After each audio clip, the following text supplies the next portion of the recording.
हाँ जी। तो चैप्टर का सबसे इम्पोर्टेंट पार्ट है खनिज उत्पादन।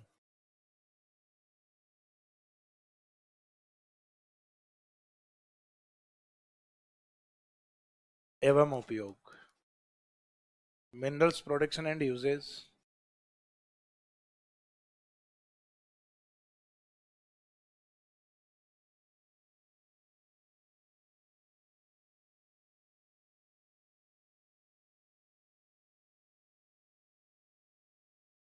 Minerals production and uses. तो इसमें स्टार्ट करेंगे हम सबसे पहले।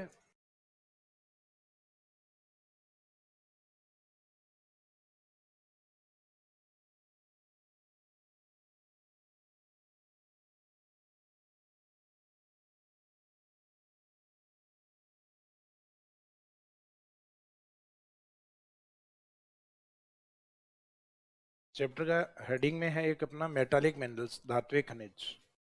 धात्विक खनिज पे आपको 100 वर्ड्स में क्वेश्चन पूछ लिया जाए, बड़ा क्वेश्चन पूछ लिया जाए, इसका मीनिंग वो क्वेश्चन किसको टारगेट करके पूछा गया है? अरावली को। तो जैसे भारत में प्रायद्वीप पठार वाला जो एरिया है, जो पेनिनसुलर प्लेट्यू रीजन है, ये भारत में मिनरल्स या खनिजों के लिए प्रसिद्ध है। कॉन्टिनेंटल एरिया में महाद्वीपों के ऊपर खनिज जिसमें सबसे अधिक पाए जाते हैं वो फिजिकल डिवीजन होता है प्लेट्यू। यानी फिजिकल डिवीजन बहुत सारे माउंटेन्स भी हैं। तो अपना जो अरावली है, वो अरावली भी भारत के प्रायद्वीप पठार का हिस्सा है। अरावली वैसे देखा जाए तो प्रॉपर एक पर्वतीय माउंटेन्स का टाइप नहीं होके part of peninsular plateau region. जैसे राजस्थान में मैंने आपको 4 भौतिक प्रदेश पढ़ाए थे, जिसमें मिट्टी वाले दोनों बताए थे उत्तर विशाल मैदान का पार्ट, और दोनों चट्टानी भाग जिसमें अरावली और हाड़ौती पार्ट है, ये दोनों बताए थे प्रायद्वीप पठार। तो ये प्रायद्वीप पठार का ही एक हिस्सा है अरावली। तो विश्व में मोस्टली जो मिनरल्स होते हैं वो होते हैं प्लेट्यूज के अंदर। पठारी भागों में खनिज सबसे ज्यादा होते हैं। ये कॉन्टिनेंटल या महाद्वीपों के ऊपर बात कर रहे हैं, क्योंकि महासागरीय भागों के जो खनिज हैं वो आज तक हम फाइंड आउट ही नहीं कर पाए। कई महासागरों के अंदर जैसे डीप में जाएंगे तो डीप में जाने के लिए हमारे पास ऐसे इक्विपमेंट्स ही नहीं बने हुए कि हम बहुत ज़्यादा डीप में बिल्कुल तल तक चले जाएं और तल में जाके मिनरल्स को प्रोडक्शन या उनको एक्सप्लोर कर पाएं, प्रोडक्शन कर पाएं, या उनको खोज पाएं। बीच में आपने पढ़ा होगा कि अंटार्कटिका समुद्र के अंदर विश्व के बहुत अमीर व्यक्ति हैं जिनको एक पनडुब्बी में भेजा गया था। जैसे जैसे डीप में जाने लग गए थे, एक निश्चित गहराई के बाद में उसके ऊपर पानी का प्रेशर बहुत ज़्यादा लगता है, और उस प्रेशर के कारण वो पनडुब्बी ब्लास्ट हो गई थी। इसका मीनिंग है डेड बॉडीज भी नहीं मिली, ब्लास्ट इतना तेज था उसके अंदर। तो अभी थोड़ी देर पहले एक लाइन बोली थी मैंने कि भले ही हम चांद पे पहुंच गए हैं, लेकिन अभी तक हमने धरातल की गहराइयों को मापा नहीं। तो समुद्र के तली के अंदर खनिज काफी मात्रा में भंडारित है, लेकिन उनको डिस्कवर करना, प्रोडक्शन करना वो लगभग इम्पॉसिबल है अभी तक। तो हम धीरे धीरे अब धरातलीय भागों पे जहाँ खनन क्षेत्र कम होने लग गए हैं, तो हम प्रयास कर रहे हैं समुद्र तटीय क्षेत्रों यानी कोस्टल एरिया जहाँ पे बहुत ज्यादा डीप नहीं है, जिसको हम जो महाद्वीप मग्न तट भी कहते हैं, यानी जो अपने महासागरों के बिल्कुल निकट वाले एरिया होते हैं। जैसे यहाँ पे बॉम्बे हाई तट आता है अपने, सॉरी बॉम्बे हाई, जो अपने मुंबई के तट से और समुद्र के अंदर 80 किलोमीटर दूर एक साइट आती है, बहुत ज्यादा डीप में नहीं है, वहां से हम पेट्रोलियम का प्रोडक्शन करते हैं। तो वो महाद्वीपीय मग्न तट का हिस्सा है, यानी जो कॉन्टिनेंटल सेल्फ जो होती है, यानी एक तरीके से महाद्वीप या लैंड पार्ट का ही पार्ट होता है। अब जैसे जैसे हम महाद्वीपीय भाग से समुद्र की ओर चलते हैं, तो अचानक एक निश्चित डिस्टेंस आएगी, तब तक ये सामान्य स्लोप या ढाल चलेगा, और अचानक फिर ये समुद्र की ओर चलते हुए और अचानक ये ढाल बढ़ जाता है, और ये ढाल बढ़ के फिर महासागरीय तल या बॉटम में कन्वर्ट हो जाता है, जिसको हम कहते हैं ओशियनिक प्लेन। फिर महासागर का पार्ट आ जाएगा प्रॉपर, जो सी पार्ट, जबकि उससे पहले कुछ दूरी तक महाद्वीप का हिस्सा चल रहा होता है। तो इसका मीनिंग है कि महाद्वीपों का कुछ हिस्सा भी समुद्र में डूबा हुआ होता है, उसको कॉन्टिनेंटल सेल्फ कहा जाता है, महाद्वीपीय मग्न तट। जहाँ महाद्वीपों का वो भाग जो पानी में मग्न है, डूबा हुआ है, उसको महाद्वीपीय मग्न तट कहा जाता है। ये ज्योग्राफी में शायद कॉन्सेप्ट आपके फिजिकल में दिए हुए हैं, तो आपको करवाए जाएंगे इनको,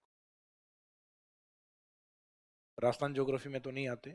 तो इन खनिजों के बारे में जब भी पूछे मेटालिक के बारे में, तो मोस्टली अपने को अरावली बेल्ट के बारे में ही लिख के आना है, यानी 100 वर्ड्स में आप इजीली यहाँ से लिख पाओगे इसको। तो ऐसे अपने 7-8 पैटर्न यहाँ चलेंगे, हो सकता है 10 भी चले जाएं, उससे भी ज्यादा चले जाएं। तो अपने को जैसे उत्पादित खनिजों की संख्या राजस्थान में कितनी है, 58, 58। तो अपने को पॉइंट टू पॉइंट एक एक खनिज को लेके टारगेट नहीं करना है कि हमने पूरे 58 खनिज पढ़ लिए, क्योंकि एक तो वो काउंटिंग ही इतनी बड़ी है कि जिसका नाम लेके टॉपिक को छोड़ दोगे आप, 58 खनिज। तो हम इन 58 को लगभग 8-10 पॉइंट में लेकर आएंगे। आपको उन 10 पॉइंट को, यानी वो एक तरीके से आप 10 क्वेश्चन मानिएगा, उनको तैयार कर लो, पूरा चैप्टर तैयार हो जाएगा। तो उसमें से पहला जो क्वेश्चन है या पहला जो पॉइंट है वो अपना अरावली पेटी के खनिज यानी मिनरल्स ऑफ अरावली बेल्ट, या ब्रैकेट में लिख सकते हो मेटालिक मिनरल्स। अरावली बेल्ट का मीनिंग धात्विक खनिज पेटी। तो फर्स्ट हेडिंग में लिखिएगा अरावली पेटी के खनिज, मिनरल्स ऑफ अरावली बेल्ट।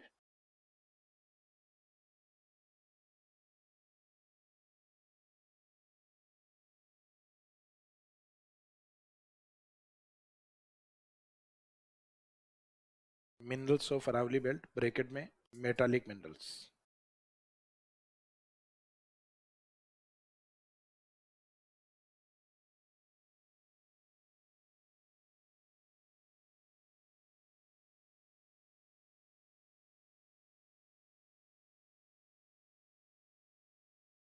इसमें स्टार्टिंग के एक दो लाइनें इंट्रोडक्शन के रूप में लिखिए, जो लगभग अपने कई बार लिख चुके हैं अपन। इसमें लिखिए अरावली का निर्माण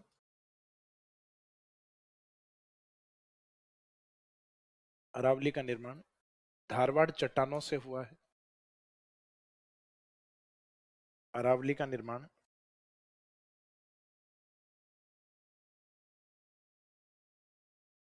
अरावली का निर्माण धारवाड़ चट्टानों से हुआ है।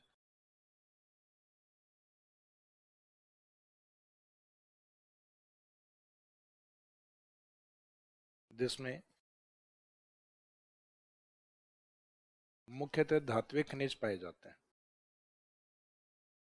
या जिसमें मुख्यतः धात्विक खनिज भंडारित है।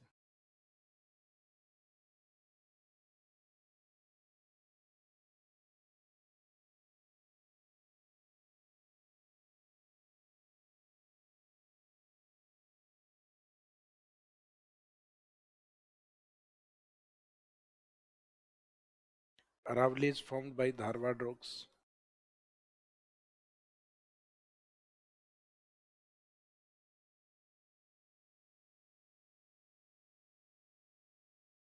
Aravali is formed by Dharwad rocks.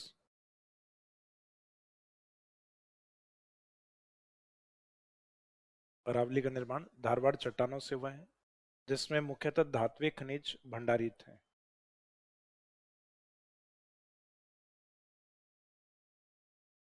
In which metallic minerals are mostly deposited. जिसमें या इसमें मुख्यतः धात्विक खनिज भंडारित है। तो इसका मीनिंग अरावली बेल्ट के बारे में पूछा है तो धात्विक खनिज, या हो सकता है क्वेश्चन ये धात्विक नाम से हो, राजस्थान में धात्विक खनिजों के बारे में व्याख्या करो।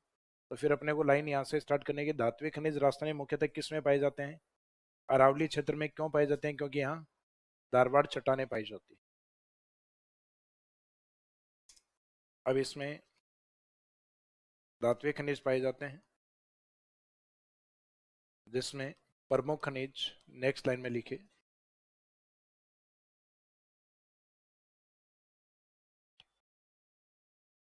इन विच मेजर मिनरल्स, जिसमें प्रमुख खनिज।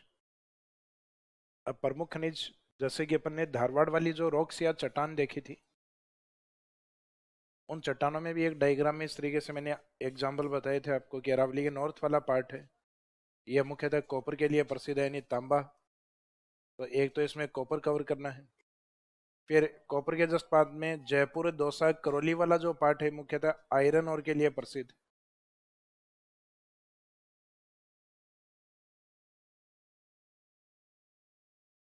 लोहा या लोहा इसके बाद नीचे वाला जो पार्ट है पीबी, जेड एंड सिल्वर, सीसा, जस्ता और चांदी। इनके डिपोजिशन और प्रोडक्शन एरिया सेम ही होते हैं।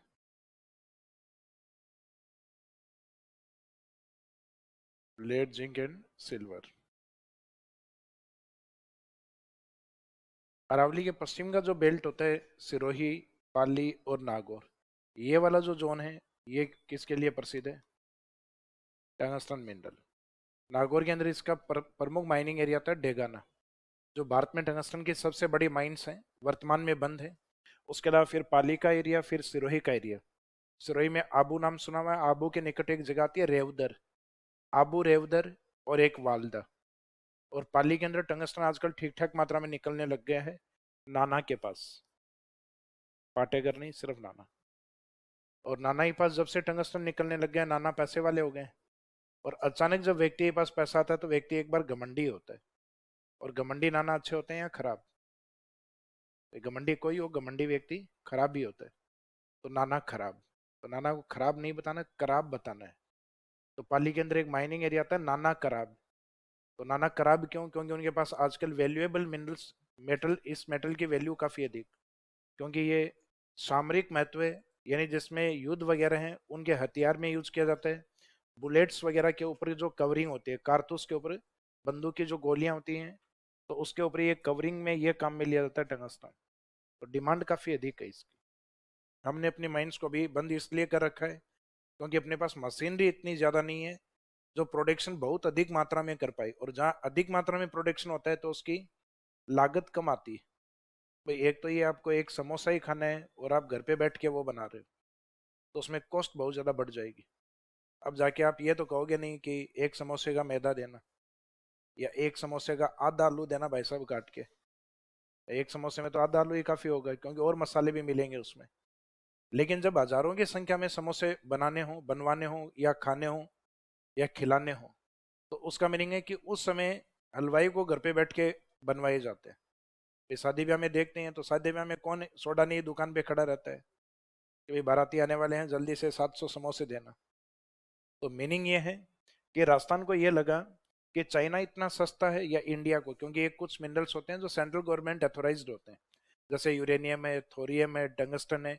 इन पे स्टेट को रेवेन्यू दिया जाता है सिर्फ, जिस राज्य से उत्पादित होंगे उसको आमदनी प्राप्त होगी, उस राज्य को अधिकार नहीं होते। उनमें से ये खनिज भी ऐसा है। तो चाइना अपने को सस्ता निर्यात कर रहा था, तो हमने वो लगा पहले उन वाला मंगवा लेते हैं, अपने वाला तो बाद में ही निकाल लेंगे। तो हमने चाइना से इंपोर्ट करना स्टार्ट कर दिया, और डेगाना जैसे महत्वपूर्ण खान है उसको बंद कर दिया, कि ताकि भविष्य के अंदर इससे रेवेन्यू जनरेट कर पाए। तो अभी पिछली गवर्नमेंट, कांग्रेस गवर्नमेंट है, उन्होंने भी सेंट्रल गवर्नमेंट को कई बार कहा कि हमारा राजस्व बढ़े, आप टंगस्टन माइंस राजस्थान में वापस स्टार्ट कीजिए डेगाना। ये डेगाना भारत में आज भी सबसे बड़ी माइंस मानी जाती है टंगस्टन को लेकर। खान में साइज में वो बड़ी नहीं है, कोयले की खानों इससे भी बड़ी है, लेकिन टंगस्टन माइंस में सबसे बड़ी डेगाना नागौर। तो एक ये वाला पार्ट है टंगस्टन मिनरल वाला। एक अरावली के जस्ट सदन वाले पार्ट में आप चलेंगे, यानी डूंगरपुर, बांसवाड़ा, उदयपुर, तो इस वाले एरिया के आसपास अपने एक गोल्ड या जो सोना है, इसके कुछ प्रमुख भंडारण क्षेत्र हैं। इसके अलावा इसी क्षेत्र में अपने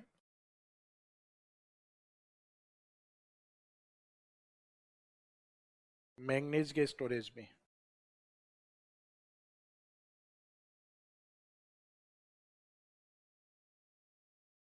आजकल एग्जामिनर के ये दोनों खनिज वैसे टारगेट रहते ही हैं मोस्टली एग्जाम्स में, सोना और मैग्नीज। तो जब भी हमें मेटल्स के बारे में पढ़ने हैं, मुख्य जो धातु है, धातु तो बहुत सारे हैं, लेकिन मेन मेटल्स जिनका डिस्क्रिप्शन या डिटेल्स हम लिख सकते हैं, अकेले तांबे पे हम 50 शब्द लिख सकते हैं, यानी अकेला 50 वर्ड पे इस पे भी क्वेश्चन आ सकता है, राजस्थान में तांबा भंडारण, उत्पादन क्षेत्र और उसके उपयोग बताइए। ये क्वेश्चन जब भी आते हैं तो तीन तरीके के फॉर्मेट होते हैं, एक तो डिपोजिशन पूछते हैं, फिर प्रोडक्शन एरिया। तो जो डिपोजिशन है वही प्रोडक्शन एरिया होता है, लेकिन फर्क ये होता है डिपोजिशन में जनरली हम जिलों के नाम लिखते हैं, जबकि उत्पादन जो बताते हैं उसमें जिले के साथ माइंस का नाम भी देते हैं। जैसे तांबा झुंझुनू में है तो झुंझुनू में भंडारित है। अब झुंझुनू में उत्पादित क्षेत्र उसके बहुत सारे हैं, तो इसका मीनिंग भंडारण में जनरली हम डिस्ट्रिक्ट का नाम ही लिखेंगे, जबकि प्रोडक्शन में डिस्ट्रिक्ट के साथ उसकी माइंस को, खान को भी इंडिकेट करेंगे। और एक फिर लास्ट में उपयोग है, तो उपयोग मेटल्स का लगभग एक जैसा ही होता है। सब मेटल्स हैं, उनके यूज सेम नहीं होते वैसे, लेकिन तीन चार यूज इस प्रकार के रट लो ताकि आपको यूज याद ही नहीं करने पड़े, क्योंकि उपयोग वाला जो पार्ट है मोस्टली मेंस में पूछते हैं। जैसे मेटल्स का एक सामान्य उपयोग, अधिकांश जो धातु होते हैं वो ऑटोमोबाइल सेक्टर में काम में आते हैं, क्योंकि ऑटोमोबाइल सेक्टर का मीनिंग ऑटो और मोबाइल बनाना नहीं है, ऑटो अलग होता है, मोबाइल अलग होता है। ऑटोमोबाइल अपने आप में एक मोटर गाड़ी उद्योग है। तो ऑटोमोबाइल सेक्टर का मीनिंग है कि गाड़ियों के अंदर बहुत सारे पार्ट्स होते हैं, गाड़ियों में हजारों इक्विपमेंट्स लगते हैं। किसी में तांबा यूज हो रहा है, किसी में जिंक यूज हो रहा है, किसी में टंगस्टन यूज हो रहा है। तो इस तरीके से, हाँ, महंगे धातु मत लिख देना, सोना चांदी प्लेटिनम में ये मत लिखाना, क्योंकि उन तीनों का एक यूज हमें ऑलरेडी पहले से ही याद है। आभूषण निर्माण में, ज्वेलरी मेकिंग में उनका यूज किया जाता है। तो कुछ महंगे धातुओं का नाम इसमें नहीं लिखना होता। बाकी जितने भी मोस्टली मेटालिक है, उन मेटालिक को आप किस में लिख के आ सकते हो? मोटर गाड़ी उद्योग में उपयोगी, ऑटोमोबाइल सेक्टर में उपयोगी। तो एक तो ये सामान्य उपयोग है इनका। दूसरा है, किसी भी मेटल को केमिकल के साथ रिएक्ट करवाते हैं तो उससे कलर जनरेट होता है। जैसे कई बार किसी मेटल के ऊपर कोई केमिकल डाला तो अलग प्रकार का रंग सामने आता है, दूसरा केमिकल डाला तो दूसरे प्रकार का रंग सामने आता है। तो इसका मीनिंग है कलर इंडस्ट्रीज में भी इनका यूज होता है रंग जनरेट करने में। जैसे कई बार अपने वो घर में कलर करवाना होता है, डिस्टेम्बर करवाना होता है, विभिन्न प्रकार के कलर आ गए हैं आजकल। तो आप जैसे ही जाओगे और दुकान वाले को कहोगे भैया रेड कलर देना, तो कहेगा रेड कौन से, रेड के तो 50 शेड है हमारे पास। आप कहोगे रेड तो रेड ही होता है। फिर बाद में वो अपना एक लिस्ट निकाल के बताएगा आपको, पेज, कि हमारे पास रेड के इतने सारे ऑप्शन हैं। फिर आपको देख के पता चलेगा कि इतने सारे रेड कैसे बने ये। तो इसमें आपने केमिकल को मेटल्स के साथ कितना रिएक्ट करवाया है, उसके अकॉर्डिंग उसका रंग जनरेट होता है। तो इसका मीनिंग है कलर इंडस्ट्रीज में इनका यूज होता है। आप में से जिन स्टूडेंट के साइंस रही है उन्होंने अपनी केमिस्ट्री लैब को देखा होगा। उसमें विभिन्न प्रकार के जो मेटल्स या धातु होते हैं, उनका पीस के और उनका जो बुरादा होता है वो रखा हुआ रहता है, जिनको हम अलग अलग जो उसमें रासायनिक अभिक्रियाओं में यूज करते हैं। जो केमिकल रिएक्शंस होते हैं या जो रिसर्च होते हैं, उन रिसर्च में यूज किया जाता है। तो अनुसंधानों में उपयोगी, या रासायनिक जो लेबोरेटरीज होती हैं उसमें उपयोगी।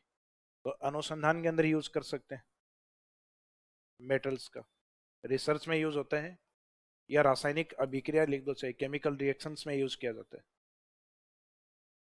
रासायनिक अभिक्रिया करवानी होती है उसमें मेटल्स का यूज होता है। एक ये लिख सकते हैं। बाकी एक आधा जहाँ, हालांकि आजकल एग्जामिनर एक उपयोग जो मैं पहले जनरली बताया करता था कि औद्योगिक क्षेत्र में उपयोगी है, लेकिन आज के लिए एक क्वेश्चन में ही देते हैं इनके औद्योगिक उपयोग बताइए। यानी वो खुद ही बताते हैं इंडस्ट्रियल यूज बताने हैं। तो ये देखा जाए सारी इंडस्ट्रीज ही होती हैं। आप जहाँ रिसर्च कर रहे हो वो भी अपने आप एक इंडस्ट्रीज के लिए ही रिसर्च कर रहे हो, तो उसके अंदर भी ये लिख सकते हो। तो मोस्टली ये तीन चार, बाकी इनको पढ़ोगे तो जैसे कॉपर है, कॉपर का सामान्य सा पार्ट। तांबा जो होता है, अपने घरों के अंदर नाम सुना है तांबा? अपने दादाजी का, नाना जी का, बूढ़े आदमियों का जो पानी का लोटा होता है वो तांबे का ही होता है। तो इसका मीनिंग एक तो बर्तन भांडे बनाने में काम में, भांडे तो नहीं लिखने, बर्तन बनाने में काम में आता है। तो यूजफुल इन मेकिंग यूटेंसिल्स, बर्तन बनाने में उपयोगी। एक इलेक्ट्रॉनिक जो वायरिंग होती है, उस इलेक्ट्रॉनिक वायरिंग में भी इसका यूज होता है। तो ऐसे एक दो उपयोग आपको एक्स्ट्रा याद आ ही जाएंगे इनके अंदर, और फिर पढ़ोगे भी तो सही, ऐसा थोड़ी ना है सिर्फ इन तीन चार को ही रट के जाओगे। लेकिन जनरली जब याद नहीं है तब ये दो तीन ऐसे हैं जिनको आप लगभग सभी मेटल्स में लिख सकते हैं। तो एक तो इनके नाम लिख दीजिए कि हमें कौन कौन से खनिजों को पढ़ना है। तो ये लगभग 5-6 खनिज कवर करने हैं, क्योंकि ये तीनों का, इनका तो एक साथ ही आंसर रहेगा, ये तीनों एक साथ रहेंगे। लेकिन काउंटिंग में तो अलग अलग काउंट होते हैं, सीसा, जस्ता, चांदी। तो इसमें एक दो ये एग्जाम में एक साथ ही आते हैं। सीसा जस्ता ही आता है मोस्टली, चांदी साथ में कम ही आता है। बाकी उत्पादन क्षेत्र तीनों के सेम है। तो 3, 4, 5 और 6। तो इन 6 क्वेश्चन को आप 50-50 वाले फॉर्मेट में याद कर लो, और फिर बाद में इन सब को मर्ज करके लिख दोगे तो ये अपने आप में 100 वर्ड से ये बड़े क्वेश्चन का एक आंसर हो गया। तो आरपीएससी जब भी आपको मेटालिक धात्विक खनिजों में टारगेट करेगी तो 99% पॉसिबिलिटीज ये है कि इन्हीं में से ही पूछेंगे, क्योंकि राजस्थान में मिलने वाले मेटल्स में सबसे मेन मेटल यही होते हैं। इसके बाद में जो होते हैं वो बहुत कम मात्रा में होते हैं। जैसे बॉक्साइट है, अरावली में भंडारित है, सॉरी हाड़ौती में भंडारित है, कोटा की ओर बहुत कम मात्रा में। तो उसके उत्पादन क्षेत्र ही नहीं बताए जाते। तो इसका मीनिंग है बाकी खनिज है वो आपसे मेंस के अंदर नहीं पूछ सकते हो। तो ये कुछ एग्जाम्पल हैं जो ऊपर लिखा था ना, जिसमें प्रमुख खनिज इन विच मेजर मिनरल्स। तो या तो अरावली फॉर्मेट ऐसा बना के उसमें लिख दीजिए यहाँ तांबा, लोहा इस्क, अरावली के पश्चिम में टंगस्तान, सीसा, जस्ता, चांदी, लेड, जिंक, सिल्वर, लास्ट में गोल्ड एंड मैग्नीज, सोना एवं मैग्नीज। और इन सब के नाम लिख के फर्स्ट हेडिंग में लिखिएगा। फिर अब इन सब को क्वेश्चन फॉर्मेट में कवर करेंगे अपन। सबसे पहले तांबा लेंगे, तो तांबा अकेला एज ए 50 वर्ड वाले क्वेश्चन फॉर्मेट में पूछा जा सकता है। तो ऊपर है तांबा, है तांबे के बाद में आयरन और या लोहा इश्क, उसके बाद में जो जुड़वा खनिज है सीसा जस्ता और उन्हीं के साथ चांदी। फिर अरावली से ही सदन में चलेंगे नीचे की ओर, गोल्ड और मैग्नीज। और अरावली के पश्चिम में जो जनरली हम बाद में पढ़ेंगे तब समझ में आएगा कि नागौर, पाली और सिरोही वाला पार्ट अरावली का पश्चिम वाला बेल्ट है, ये टंगस्टन मिनरल के लिए प्रसिद्ध।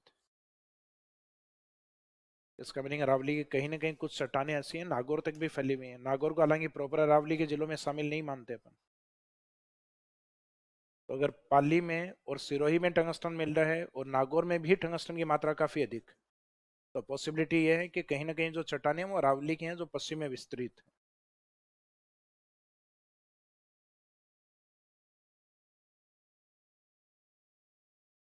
अब पॉइंट फर्स्ट, अरावली पेटी में पहला अपन टारगेट करेंगे किसको? तांबे को। तांबा भंडारण, उत्पादन क्षेत्र एवं उपयोग। आगे क्वेश्चन मार्क।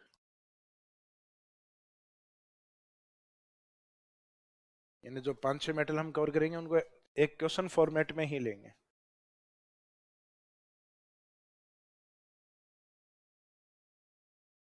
तो सबसे पहले कॉपर, कॉपर में एक तो स्टोरेज को,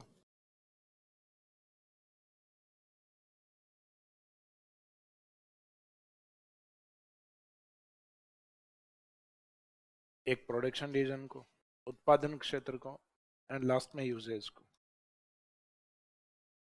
स्टोरेज, प्रोडक्शन एरिया या production region and uses, question mark. Meaning question format में जब आएगा तो describe the copper storage, production area and uses, कि तांबे के भंडारण, उत्पादन क्षेत्र और उपयोग है वो समझाइए। तो हमने तो की वर्ड लिख के क्वेश्चन मार्क लगा दीजिए। ये जिस फॉर्मेट में आते हैं, इंडिविजुअल जो खनिज पूछा जाता है वो जनरली किस फॉर्मेट में आता है? 50 वर्ड्स में, 50 शब्दों में आता है।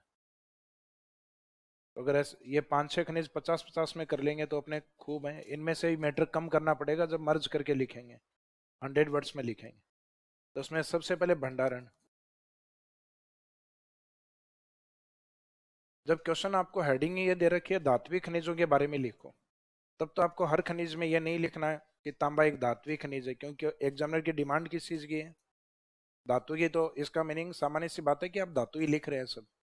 तो हर खनिज में टाइटल बार बार नहीं लगाना। लेकिन जब वो तांबा लिख के पूछे कि तांबे के स्टोरेज, प्रोडक्शन एरिया इनके बारे में बताइए, तब उसने ये नहीं बताया मेटल है कि नॉन मेटल है, तब अपने को एक लाइन में ये भी लिखना होता है कि copper is an example of metallic mineral, कि तांबा एक धात्विक श्रेणी का खनिज है, धात्विक खनिज। अब उसमें ये बताने की आवश्यकता नहीं है कि फेरस मेटल है या नॉन फेरस है। यहाँ तक जाओगे तो एग्जाम में कई बार क्या होता है कि एग्जाम में इतने पजल्ड हो जाते हैं, सब्जेक्ट इतने ज्यादा होते हैं कि तांबा भी कई बार फेरस मेटल हो जाता है, यानी इसको भी लोहा धातु लिखाते हैं। तो ये आदत ही मत डालो लोहा और अलोहा वाली। ये प्रीलिम्स के अकॉर्डिंग याद करके रखो, प्रीलिम्स में अगर पूछ लिया जाए तो। बाकी मेंस में तो जो मेटल है वो चाहे इधर वाले आए, नॉन फेरस वाले चाहे फेरस वाले मेटल, उनको सामान्य धात्विक खनिज ही लिखा कर। तो ये वैसे तो है नॉन फेरस, लोहे की मात्रा नहीं होती इसमें, अलोहा धात्विक खनिज। तो एक तो इसमें स्टोरेज में लिखेंगे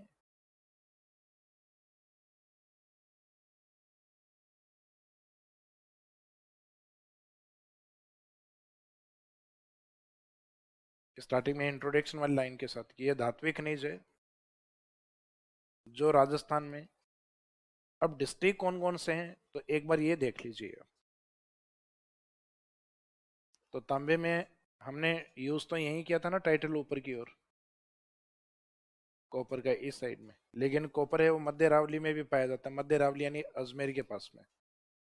कॉपर फिर अपने सदन अरावली यानी मेवाड़ क्षेत्र में भी पाया जाता है, मेवाड़ क्षेत्र यानी राजसमंद, इसके पूर्व में भीलवाड़ा वाला पार्ट, राजसमंद से सदन में उदयपुर की तरफ, उदयपुर के सामने इधर चित्तौड़ वाला पार्ट। ये सारे हिस्से हैं ये तांबे के लिए प्रसिद्ध है। और अरावली के पश्चिम में एक जिला आता है इधर सिरोही वाला पार्ट, जो अरावली का ये एक पार्ट होता है जिसको नॉन डेजर्ट यानी गैर मरुस्थलीय जिला कहते हैं। है अरावली के पश्चिम में, अरावली के पश्चिमी जिले पुराने वाले फॉर्मेट में देखते हैं तो 13 है, लेकिन उन 13 में से एक सिरोही ऐसा है जो डेजर्ट डिस्ट्रिक्ट काउंट नहीं होता, तो मरुस्थलीय जिलों की काउंटिंग, ये आपको ध्यान हो तो मरुस्थल की लिस्ट में लिखवाया भी था, तो एक जिला ये भी लिखना होता है। तो इसमें याद रखो, एक तो शेखावाटी एरिया, तो शेखावाटी का मीनिंग ध्यान है आपको। इसके साथ उत्तर में एक डिस्ट्रिक्ट और भी लेते हैं अपन, अलवर। तो शेखावाटी का मीनिंग एक तो मेन डिस्ट्रिक्ट झुंझुनू,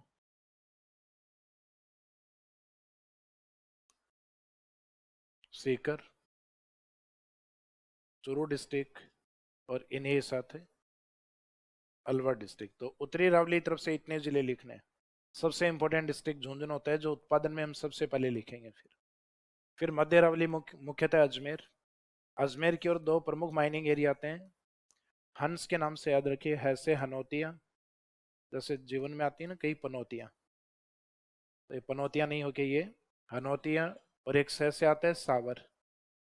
सावर को देख के एग्जाम में ये लगे गलत आ गया, इसको कई बैठ के पहले तो ठीक करेंगे जावर, और फिर ढूंढेंगे राणा लाखा के समय चांदी जहां से निकलती थी जावर की खानों से, तो वो जावर याद आएगा। तो जावर अलग चीजों के लिए प्रसिद्ध है, सावर अलग के लिए। तो ये सावर मुख्यतः तांबे के लिए, जबकि जावर माइन से सीसा जस्ता और चांदी।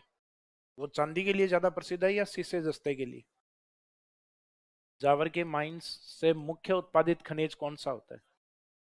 सीसा जस्ता। ये थोड़ी देर पहले भी मैंने बताया था कि मुख्य खनिज उत्पादन सीसा जस्ता होता है, और उसके साथ माइनर, या हो सकता है कुछ जगह पे थोड़ी अधिक मात्रा में भी निकल सकती है, लेकिन सीसे जस्ते से अधिक नहीं निकलेगी। और सीसे जस्ते में से मुख्यतः जो जिंक की वैल्यू होती है वो कम होती है। कारण, जो उत्पाद हमेशा ज्यादा होता है उसकी वैल्यू कम ही होती है। जैसे गोल्ड माइन से आप हजारों टन माल लोगे, तब जाके थोड़ी सी मात्रा में सोना प्राप्त होगा। तो हजारों टन मात्रा में अगर माल लेते हो और फिर कुछ किलोग्राम में प्राप्त होता है, तो इसका मीनिंग उसकी प्रोसेसिंग कॉस्टिंग बहुत ज्यादा आ रही है, और प्रोसेसिंग कॉस्टिंग बहुत ज्यादा आएगी तो उसकी वैल्यू ज्यादा होगी। भाई अपन घर में कंस्ट्रक्शन करते हैं तो ये लोहा वगैरह मंगवाते हैं अपन आरसीसी डालने के लिए। लोहे का एक ट्रक आता है भर के, और फिर उसको पेमेंट करते हैं 4 लाख, 5 लाख, 2 लाख, जो भी XYZ पेमेंट है, लाखों में ही होता है। ऐसा एक ट्रक सोने का भर के आए, तो उसको हम खरीद नहीं सकते, उसको हम देख ही सकते हैं। और वो भी आरबीआई के सामने खड़े होके कि अच्छा आज नोट वाला ट्रक गया अंदर और आज सोने वाला गया। तो किसी भी मेटल की, किसी भी धातु की कीमत किसके ऊपर डिपेंड करती है? उसकी प्रोडक्शन मात्रा के ऊपर। यानी जिस एस की या और से उसको प्राप्त किया जा रहा है उसकी मात्रा एक्सिस से बहुत ज्यादा है, तो उसकी वैल्यू हमेशा कम रहेगी। और उसके अंदर जो रॉ मटेरियल है वो लाखों टन मात्रा में लिया है, और प्रोडक्ट या उत्पाद है वो छोटी क्वांटिटी में प्राप्त होता है, मात्र किलोग्रामों में प्राप्त होता है, 5 किलोग्राम, 10 किलोग्राम या 100 किलोग्राम। तो इसका मीनिंग है उसकी वैल्यू बहुत ज्यादा होती है। तो इसमें फर्स्ट वाला पार्ट करने के लिए तो अपने पास मैटर आ गया है इसमें, कॉपर के अंदर, कि copper is an example of metallic mineral, कि ये धात्विक खनिजों का उदाहरण है, which is deposited in Rajasthan, in Jhunjhunu, Sikar, Churu, Alwar, Ajmer, Sirohi, Rajsamand, Bhilwara, Udaipur, Chittor. उसके बाद में उसके प्रोडक्शन एरिया, यानी इनमें से कुछ इंपोर्टेंट जिले और उनके साथ उनके माइंस के नाम लिखने हैं। जैसे अभी अजमेर में लिखा ना 2 माइंस हंस के नाम से, एक तो है से हनौतिया माइंस और एक से सावर। ऐसे इन जिलों के अंदर भी कुछ प्रमुख माइंस हैं जो हम उत्पादन में लिखेंगे। तो पहले इसमें लिखिए, आंसर वाले पार्ट में नहीं, जस्ट इसके नीचे स्टोरेज करके लिखिए, क्योंकि पहले ये डिमांड है तो पहले आंसर इसी का रहेगा, स्टोरेज का। तो इसमें फर्स्ट हेडिंग लिखिए स्टोरेज। स्टोरेज में लिखिए, तांबा एक धात्विक खनिज है, copper is an example of metallic mineral. तांबा धात्विक खनिज है, या एक धात्विक खनिज लिख दो चाहे।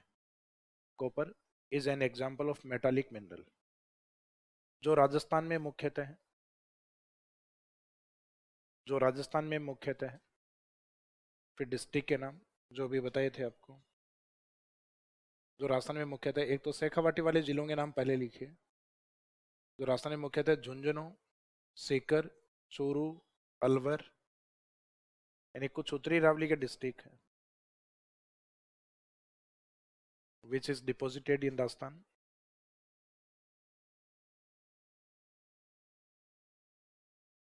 विच इज डिपोजिटेड इन राजस्थान। और आगे डेस करके लिख दो इन झुंझुनू, सीकर, चूरू, अलवर। फिर मध्य अरावली का एक ही जिला लिया है हमने, अजमेर। खनिज पेटी जो बताई थी उसमें मैंने मध्य अरावली नहीं बताई, इसमें मध्य अरावली में भी है। तो मीनिंग है कि अभी थोड़ी देर पहले अपन तांबे को सिर्फ कौन से पार्ट में इंडिकेट कर रहे थे, अरावली के नॉर्थ पार्ट में। वो इसलिए इंडिकेट कर रहे थे क्योंकि तांबे का मुख्य उत्पादन इसी क्षेत्र में होता है। बाकी तांबा जैसे राजस्थान के अंदर अलग अलग चट्टानों में देखोगे तो राजस्थान में तांबा लगभग 18-19 जिलों से भी ज्यादा जिलों में भंडारित है। तो जिले इसमें बहुत सारे आते हैं, लेकिन मेन पार्ट कौन सा है, अरावली का नॉर्थ पार्ट। तो उत्पादन में जब बात करेंगे तो पहले शेखावाटी झुंझुनू से स्टार्ट करेंगे अपन। अजमेर, अजमेर के बाद में कुछ डिस्ट्रिक्ट आपके मेवाड़ अरावली वाले हैं, वो लिख दो। मेवाड़ अरावली में जो मुख्य जिले हैं, राजसमंद, उदयपुर, भीलवाड़ा, चित्तौड़, लास्ट में लिख देना एंड सिरोही। जो मेवाड़ शब्द पहले भी यूज किया अपन ने बनास के मैदान में, आरबीसी वाले डिस्ट्रिक्ट जो है, राजसमंद, भीलवाड़ा, चित्तौड़, उदयपुर एंड सिरोही। राजसमंद, उदयपुर, भीलवाड़ा, चित्तौड़ एंड सिरोही। तो ये इंट्रोडक्शन आ जाएगा अपना स्टार्टिंग में 2 से 3 लाइनों तक। फिर अगला हेडिंग रहेगा अपना इसी में उत्पादन क्षेत्र। क्वेश्चन की जो सेकंड डिमांड है ना स्टोरेज के बाद में, उत्पादन क्षेत्र के बारे में, प्रोडक्शन रीजन या production area.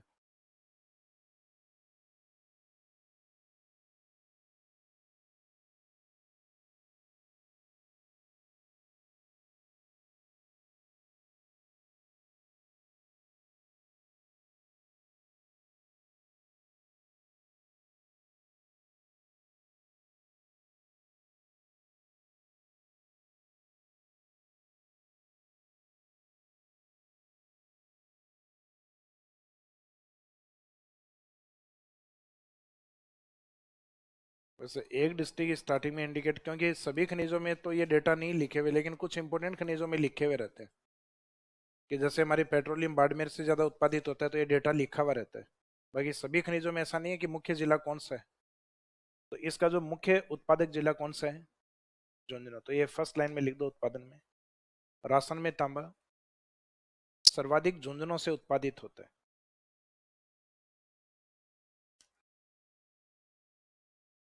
In Rajasthan state copper is mostly produced in Junjunu district. In Rajasthan state, copper is mostly produced in Junjunu district. Rajasthan में तांबा मुख्यतः झुंझुनू से उत्पादित होता है। झुंझुनू से उत्पादित होता है, या झुंझुनू जिले लिख दो, चाहे झुंझुनू जिले से उत्पादित होता है। झुंझुनू से उत्पादित होता है। In Rajasthan state copper is mostly produced in Jhunjhunu. फिर इसी में नेक्स्ट लाइन में लिखो प्रमुख उत्पादन क्षेत्र, मेजर प्रोडक्शन रीजन। तो उत्पादन क्षेत्र तो लिख रहे हैं, लेकिन इसमें प्रमुख उत्पादन क्षेत्र कौन कौन से हैं वो लिखेंगे।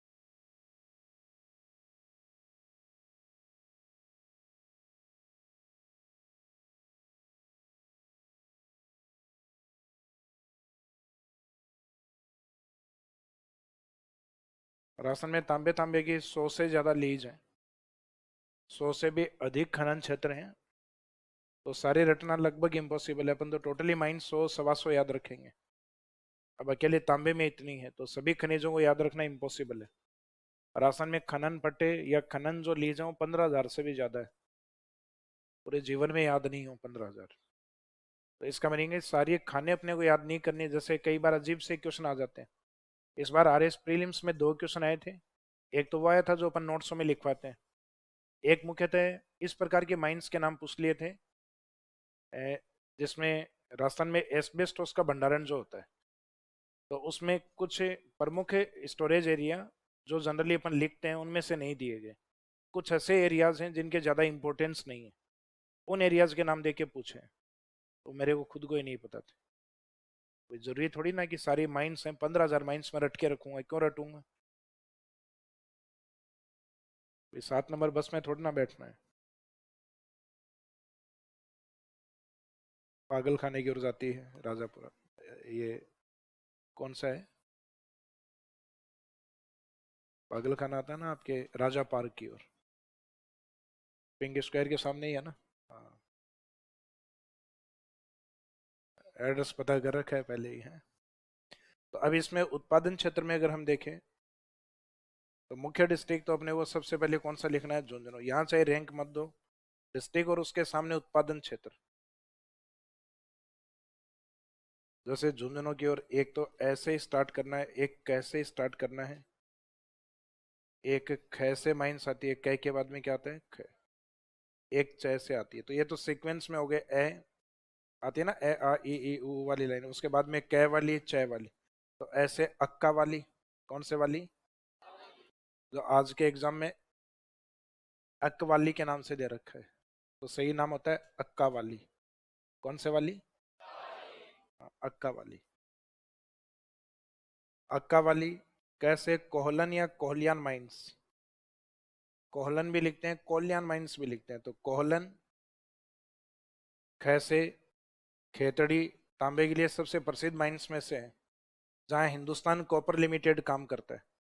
जैसे चांदमारी, क्या मारी, चांदमारी। तो ये कुछ शब्द हैं, अक्का वाली, कोहलन, चांदमारी, खेतड़ी। फिर एक लास्ट में मदन को कुदाना है, तो मदान कुदान। ये भी राजस्थानी प्रमुख माइंस में से है, मदान कुदान माइंस। ये भी झुंझुनू डिस्ट्रिक्ट के अंदर। तो झुंझुनू के अंदर जो प्रसिद्ध माइनिंग एरिया वो ये है। पहले तो जनरली पूछने को एक ही क्वेश्चन पूछते थे हमेशा, खेतड़ी। आजकल इसको ही पूछना बंद कर दिया है, क्योंकि इतनी फेम हो गई है खेतड़ी, नाम सुनते कि अच्छा तांबा निकलता है क्या। आजकल ये अक्का वाली ये देते हैं, या फिर कुछ एग्जाम्स में कोलन भी दिया गया है, कुछ एग्जाम में चांदमारी भी दिया गया है, मदान कुदान भी आ सकता है, अभी तक शायद नहीं आया। तो आजकल इनमें से पूछने लग गए हैं क्वेश्चन, खेतड़ी से कम देते हैं। अब ऐसा नहीं है खेतड़ी कभी नहीं आएगा, इंपॉर्टेंट माइनिंग रीजन है ये भी। तो ये कुछ माइंस हैं जो झुंझुनू में अपने को लिखनी है, तो झुंझुनू और उसके आगे उत्पादन क्षेत्र लिखिए। झुंझुनू में अक्का वाली,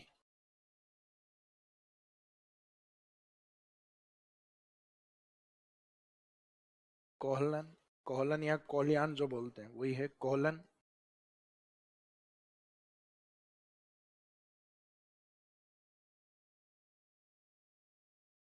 खेतड़ी,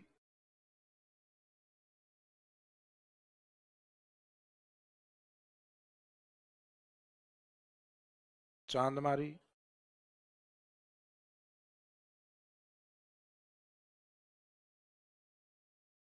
लास्ट में है मदान कुदान। समझ में नहीं आया तो इधर लिखा है मदान कुदान। समझ में नहीं आ रहा हो पूछ लीजिएगा, गलत मत लिखना। लास्ट में मदन के नाम से याद रखना, मदान कुदान एक ही है क्षेत्र, मदान कुदान माइंस।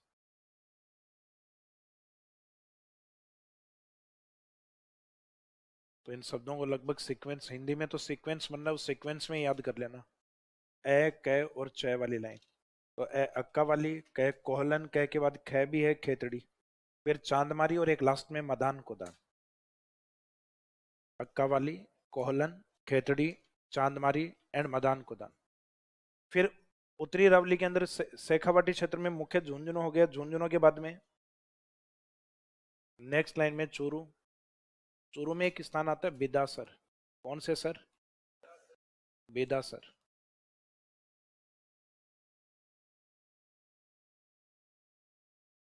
तो नेक्स्ट में लिखे बिदासर। इसमें मुख्यतः ये क्षेत्रीय, कुछ बुक्स में प्रोडक्शन एरिया में दिए हुए हैं, बाकी बिदासर में मेरे हिसाब से कोई माइंस नहीं है। मैं शेखावाटी से हूँ, सुनावा नहीं है। चूरू से है कोई बिदासर के निकट, चूरू जिले में बिदासर के गांव, गांव के पास है किसी का? आज कोई होगा तो ना बताए। माइनिंग एरिया पर से कोई सुना हुआ तो नहीं है, हो सकता है डिपोजिशन हो, लेकिन लिखा जाता है बुक्स में, लिखते हैं कि बेदासर चूरू प्रोडक्शन एरिया। तो अपने को तो ये पूछते भी नहीं है कोई उत्पादित होता है कि नहीं होता, माइन चल रही है कि आजकल बंद हो गई, क्योंकि ये पता ही नहीं होता किस खनिज, क्योंकि 15,000 माइनिंग लीज है। अब किसकी लीज कब खत्म हो रही है ये नहीं पता। पता चले कि अपन लिख रहे हैं नोट्सों में कि आज उत्पादन हो रहा है, पता चले 3 दिन पहले ही माइंस बंद हुई है अभी, और गवर्नमेंट अगले 4-5 साल तक उसकी लीज जारी नहीं करेगी। क्योंकि कई बार जहाँ खनन अधिक हो जाता है, फिर बाद में उस खनन क्षेत्र पर प्रतिबंध लग जाता है, कई बार तो 20-20 साल तक लगा रहता है। जैसे आपके जयपुर में मोरिजा नाम सुना है, मोरिजा बानोला, लंबे टाइम से माइनिंग नहीं हो रही है, खनन क्षेत्र नहीं हो रहा, चोमू के पास में लोहे के लिए प्रसिद्ध, लेकिन किताबों में कंटिन्यूस हो रहा है। तो इसका मीनिंग किताबों से और वास्तव में पूछने में दोनों में बहुत फर्क है। तो पूछता नहीं है एग्जामिनर, एग्जामिनर सिंपल ये लिखता है कि ये खनिज कौन से क्षेत्रों से उत्पादित होता है। अब उत्पादित होने का मीनिंग है कि जहां माइंस ने काम किया है कभी, या जिस माइंस में डिपोजिशन की पॉसिबिलिटी है, तो वहां से भी खनन हो जाता है कई बार। अब राजस्थान में सोना अब निकलना स्टार्ट हुआ है, और मैं पिछले 15 साल से निकलवा रहा हूँ बांसवाड़ा में। नोट्सों के अंदर लिखवाता हूँ, मैं आनंदपुरा भूकिया, जगपुरा भूकिया। आज वाले क्वेश्चन में शायद एक सोने वाला भी सुमेलित करवाया है ज्योग्राफी सब्जेक्ट के अंदर। मीनिंग है कि मेटल्स के अंदर इनके पास यही ऑप्शन है, मोस्टली 4-5 प्रमुख धात्विक खनिज, या फिर पूछेंगे नॉन मेटल्स से।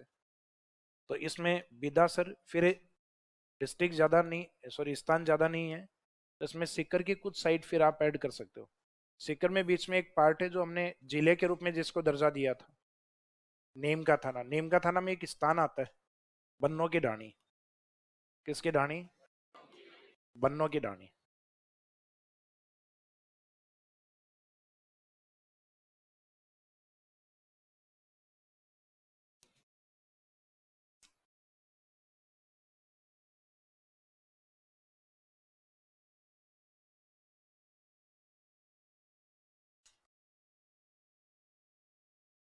बन्नों की ढाणी, इसके ब्रैकेट में आप लिख सकते हो नीम का थाना।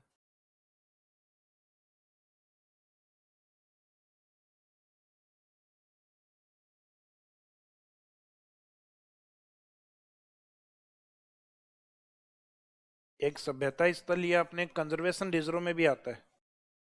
एक कंजर्वेशन रिजर्व साइट है, वो जो वाइल्ड लाइफ में भी लिखेंगे अपन, बालेश्वर। एक मैंने बांसवाड़ा में करवाया था, क्या था वो? माई का त्रिवेणी संगम, बेणेश्वर। एक मध्य प्रदेश में आता है बागेश्वर, तो बागेश्वर बाबा अलग है, ये बालेश्वर है। तो बालेश्वर, बन्नों की ढाणी के आगे ब्रैकेट में लिख देना नीम का थाना, या ओब्लिक करके लिख दो, क्योंकि ये इसी क्षेत्र में आता है, ये तहसील लगती है नीम का थाना। तो बीच में अपन इसको हटा, सीकर तो लिख रहे थे लेकिन बाद में आगे ब्रैकेट में लिख रहे थे वर्तमान नीम का थाना, लेकिन वर्तमान नीम का थाना नहीं लिख के, क्योंकि नीम का थाना जिले का दर्जा पुनः समाप्त कर दिया है। लेकिन नीम का थाना जरूर लिखना है इसमें, क्योंकि हो सकता है बन्नों की ढाणी नहीं आके नीम का थाना क्षेत्र आ जाए, तहसील का नाम आ जाए उसमें। फिर इसी में सीकर में एक बालेश्वर। तो शेखावाटी वाले पार्ट तो लगभग कंप्लीट हो गए। इन्हीं के साथ उत्तरी रावली में एक जिला और लिखा हुआ है अपना, अलवर। अलवर में स्थान आता है खोदरीबा। खो एक पहाड़ी का नाम है जो जयपुर में आती है, और खोदरीबा एक माइनिंग एरिया जो अलवर में आता है। तो इसका मीनिंग ये अलवर की साइट है, ना कि जयपुर की। इसको देख के तो यूं लगेगा जयपुर में, जबकि ये पूरा एक ही नाम, खोदरीबा क्षेत्र।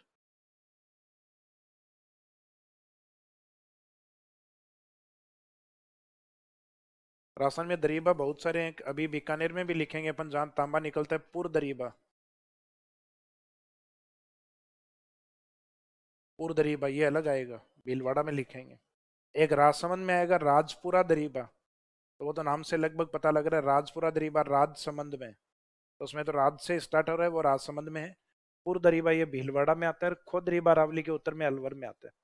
तो ये उत्तरी रावली के प्रमुख खनन क्षेत्र अपने कंप्लीट हो गए। तो उत्तरी रावली के खनन क्षेत्रों में मेन तो कौन आता है? शेखावाटी रीजन, और शेखावाटी में भी सबसे मेन झुंझुनू डिस्ट्रिक्ट। झुंझुनू में प्रोडक्शन एरिया अक्का वाली, कोहलन माइंस, खेतड़ी माइंस, चांदमारी, और लास्ट में मदन की जगह मदान कुदान। फिर शेखावाटी में झुंझुनू के अलावा नेक्स्ट चूरू वाला पार्ट।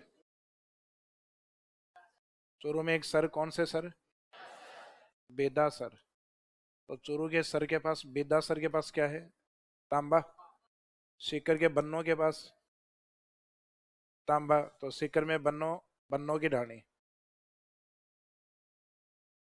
बन्नों की ढाणी के बाद में एक भैंस से और आएगा, बालेश्वर। तो सीकर में 2 साइट याद रखनी है। फिर शेखावाटी वाले कंप्लीट होने के बाद उत्तरी रावली में एक पार्ट और है, अलवर। अलवर में खो के साथ आएगा खो दरीबा। तो इनको 2-3 बार आप लिख लिख के याद करोगे तो लगभग ये धीरे धीरे याद हो जाएंगे। समस्या ये है जैसे जैसे अब याद हो गए, लेकिन जैसे जैसे हम आगे बढ़ेंगे मिक्स होते जाएंगे। कहीं बनोई ढाणी से अभी तो तांबा निकल रहा है, धीरे धीरे सोना भी निकलेगा यहाँ से। धीरे धीरे बाद में सोने का लोहा भी बनेगा। लेकिन ये समस्याएं तब आएंगे जब और खनिज पढ़ेंगे तब। तो मिनरल्स को जब भी पढ़ो तो शुरुआत में जब पढ़ो, क्योंकि एक ना एक दिन तो ऐसा आएगा कि एक दिन पढ़ने पड़ेंगे आपको। लेकिन जब शुरुआत में पढ़ो तो टारगेट करना कि आज ये 3 ही खनिज पढ़ने हैं, आज अपने को ये 5 ही खनिज याद रखने हैं। शुरुआत में यूं डिवाइड कर करके पढ़ना, तो दूसरा पढ़ोगे ही नहीं तो याद कहाँ से आएगा।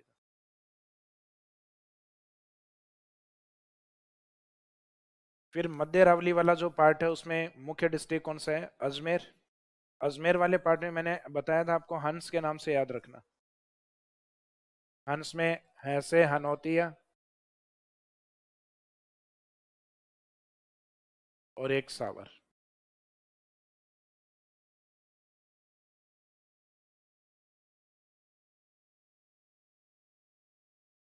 तो इसमें इनके नाम। नेक्स्ट अगला हेडिंग इसी में कंटिन्यूस उत्पादन क्षेत्र में। नेक्स्ट लाइन में लिख दो अजमेर, अजमेर के आगे लिख दो हनौतिया एवं सावर खान। सावर खान लिख दो आगे, चाहे डायरेक्ट सावर लिख दो।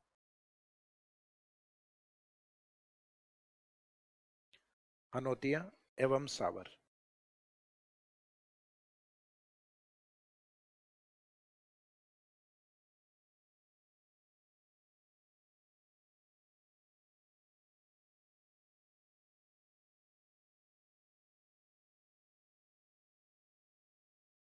स्वराज पार्टी है क्या, हाँ है, आ जाना।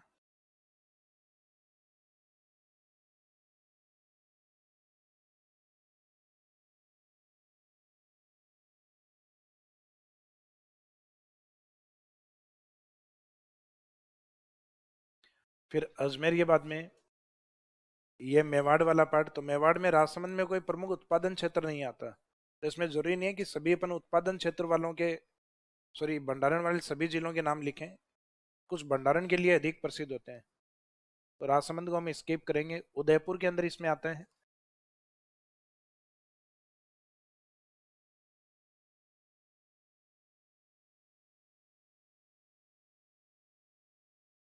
अंजनी सलूम्बर क्षेत्र। तो सलूम्बर तो अपने आप में नया जिला बन गया ना, तो ये तो अपने आप में डिस्ट्रिक्ट है। उसी डिस्ट्रिक्ट के पास में एक क्षेत्र भी आता है अंजनी। तो ये वर्तमान में अपने को पता है एरिया ही किस में चला गया है, सलूम्बर रीजन में। लेकिन एग्जामिनर अभी सुमेलित करवा सकता है, क्योंकि माइनिंग वाले जो फैक्ट है ये बहुत लंबे टाइम बाद जाके ठीक होते हैं। क्योंकि अब जिलों की सीमाएं तो आ जाएंगी धीरे धीरे, लेकिन ये बहुत लंबे टाइम बाद जाके ठीक होगा। क्योंकि प्रतापगढ़ जब अकेला जिला अलग हुआ था 2008 में, उसके फैक्ट आज तक ठीक नहीं किए गए। अकेला जिला अलग हुआ था और अब अलग होने वालों की संख्या है लगभग 8। अब उनके फैक्ट कब तक ठीक होंगे, प्रतापगढ़ को लगभग हो जाएंगे 18-17-18 साल। तो 18 साल में एक जिला अपडेट नहीं हो पाया, तो 8 जिलों अपना जीवन तो निकाल देंगे सही। तो जीवन नहीं निकलेगा तो कम से कम कंपटीशन वाला टाइम पीरियड निकल जाएगा। तो इसमें ये सब जरूर याद रखना उदयपुर के साथ। हालांकि जो एरिया है वो इसमें आगे लिखा हुआ है। तो ये जगह का नाम है अंजनी सलूम्बर। तो अंजनी की जगह अंजलि मत लिखाना। अंजलि चक्कर में वो एक मूवी है जिसमें वो चप्पलें लिए हुए घूमता है। सुनील शेट्टी मूवी आती है ना धड़कन, मैंने अंजलि लिख दिया क्या।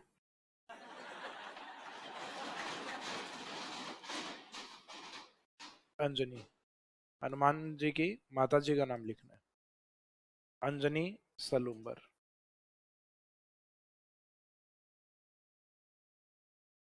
अंजनी सलूम्बर डायरेक्ट ये लिख दो, चाहे रीजन लिख दो आगे, ये क्षेत्र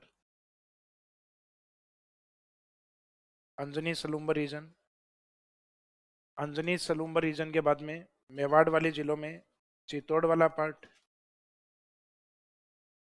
पहले अपने आईपीएल में बेंगलुरु और बाद में शायद पंजाब से भी एक लंबा सा खिलाड़ी था जो खेलने के लिए आते थे। इस बार जब बेंगलोर टीम ने जो आईपीएल जीता था उस टाइम भी आए थे, क्रिस गेल।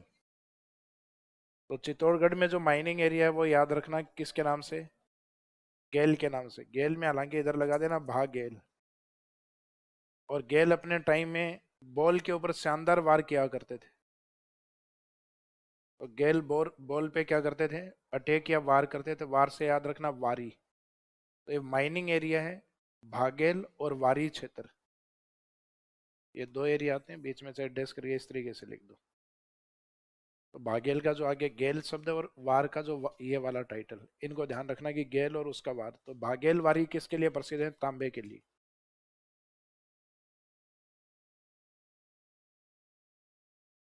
भागेल वारी क्षेत्र।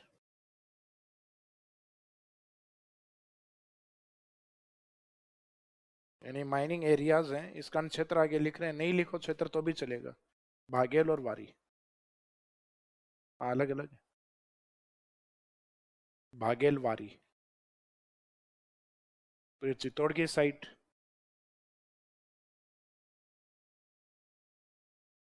भीलवाड़ा है, भीलवाड़ा में एक स्थान आता है देवतलाई। देवतलाई इस प्रकार की जगह है जिसके अंदर गोल्ड डिपोजिशन भी मिले हैं कुछ समय। यहाँ से सोने का खनन स्टार्ट भी किया था। जिस कंपनी को हमने लीज दी, उसको ये लगा कि जिसको जिस मात्रा में बताया था जियोलॉजिकल सर्वे ऑफ इंडिया की रिपोर्ट में जितना था, तो जियोलॉजिकल सर्वे की रिपोर्ट के अकॉर्डिंग प्रोडक्शन नहीं हुआ। तो उस कंपनी ने वापस रिपोर्ट भेजी कि इसमें इतना उत्पादन नहीं है जितना गवर्नमेंट ने हमें बताया। तो उनको एक निश्चित मात्रा में उत्पादन की वो अनुमति होती है, क्योंकि उसके अकॉर्डिंग वो एक टोकन मनी है गवर्नमेंट को देते हैं। नहीं होता तो वो कंपनी लीज को बीच में छोड़ सकती है, टोकन मनी उनको वापस रिफंड हो जाएगी। तो इन्होंने ऐसा ही किया। देवतलाई के जो माइंस है, यहाँ तांबा और तांबे के साथ सोने का भंडारण भी है, लेकिन सोना कम मात्रा में है। तो ये ऐसी माइंस है जिसमें दोनों खनिज है।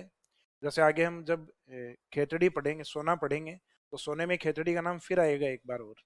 तो खेतड़ी वाला पार्ट भी ऐसा ही है, हालांकि वो गोल्ड में रिपीट हो जाएगा। तो ये देवतलाई जो माइंस है, इसके ब्रैकेट में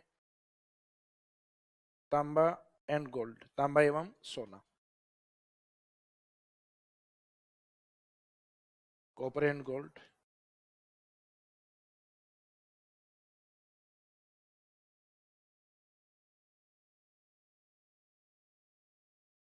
देवतलाई, और देवतलाई के अलावा एक क्षेत्र और आता है इसमें, पुरदरीबा। राजपुरा दरीबा अलग है, वो राजसमंद में आता है। इसमें पुरदरीबा है, तांबे के लिए प्रसिद्ध। पुरदरीबा। तो मेवाड़ क्षेत्र में उदयपुर में तो आता है अंजनी सलूम्बर, यानी जो अपने आप में जिला ही अलग हो गया एक। चित्तौड़गढ़ में गेल, गेल कौन सा, भागेल और वारी। और भीलवाड़ा के अंदर देवतलाई, जिसमें दोनों ही हैं। देव के पास तांबा भी है और सोना भी है। तो देवतलाई क्षेत्र और एक दूसरा एरिया है पुरदरीबा। तो पुरदरीबा में तांबा। फिर एक सिरोही वगैरह अगर लिखना चाहो तो सिरोही के अंदर हिस्ट्री में आपने बसंतगढ़ शिलालेख पढ़ा है, वही बसंतगढ़ है सिरोही में तांबा उत्पादन के लिए प्रसिद्ध है। तो लास्ट में एक जिला सिरोही और आगे लोकेशन लिख देना बसंतगढ़।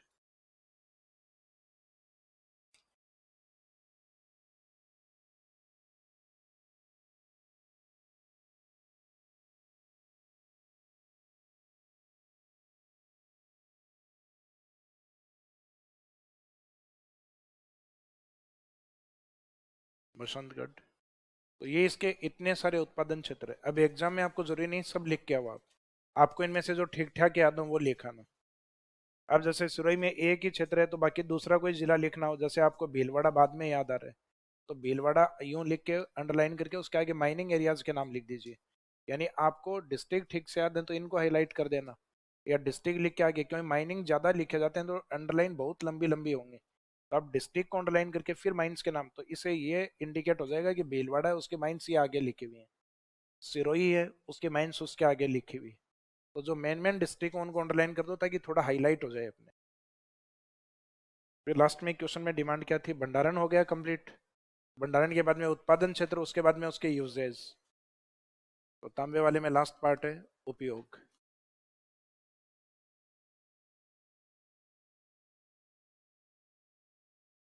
यूजेज ऑफ कॉपर, तांबे के उपयोग।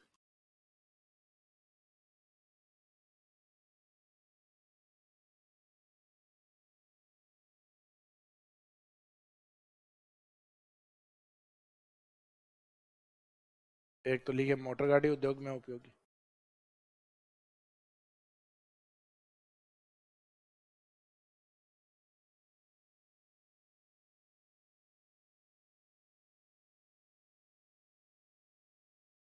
यूजफुल फॉर ऑटोमोबाइल सेक्टर,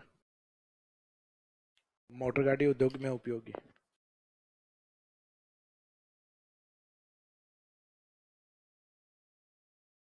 बर्तन बनाने में उपयोगी,